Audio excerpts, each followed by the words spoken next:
Les dates du brevet d'histoire-géographie sont dans cette vidéo, alors je te laisse les visionner pour apprendre correctement. Léger disclaimer, si tu apprécies mes vidéos, n'hésite pas à t'abonner et à enregistrer la vidéo pour la revisionner juste avant le brevet. Première date, durant quelle période se déroule la guerre froide? Et oui, la guerre froide se déroule de 1947 à 1991. Le monde est alors bipolaire. Deuxième élément chronologique, quand est construit le mur de Berlin et quand est-il détruit? Eh bien, c'est en août 1961 que le mur de Berlin est construit et le 9 novembre 1989 qu'il tombe. Troisième date, quand se déroule la crise des missiles de Cuba?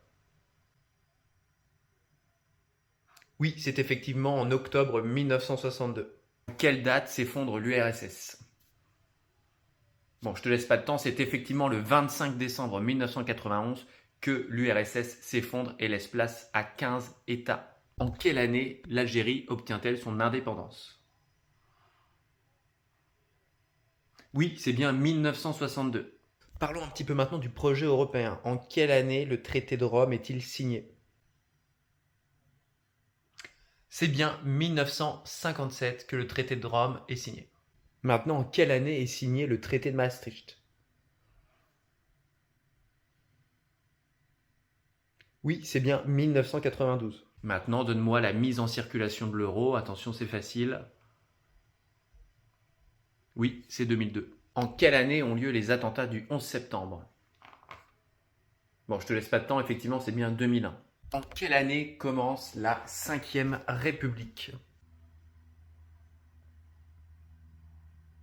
Oui, c'est bien 1958. On passe au président de la 5e République. En quelle année Georges Pompidou devient-il président?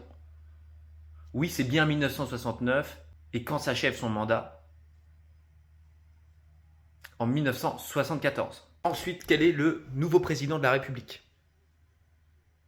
Oui, c'est bien Valéry Giscard d'Estaing qui devient président de la République et qui va le rester jusqu'en 1981, date à laquelle il va laisser place à, oui, François Mitterrand qui, lui, restera président jusqu'en 1995. 95, pardon. Date à laquelle il laissera également la place à, et oui, Jacques Chirac. Jacques Chirac qui va exercer jusqu'en 2007. Oui, c'est bien Nicolas Sarkozy qui ensuite prend la place de président de la République jusqu'en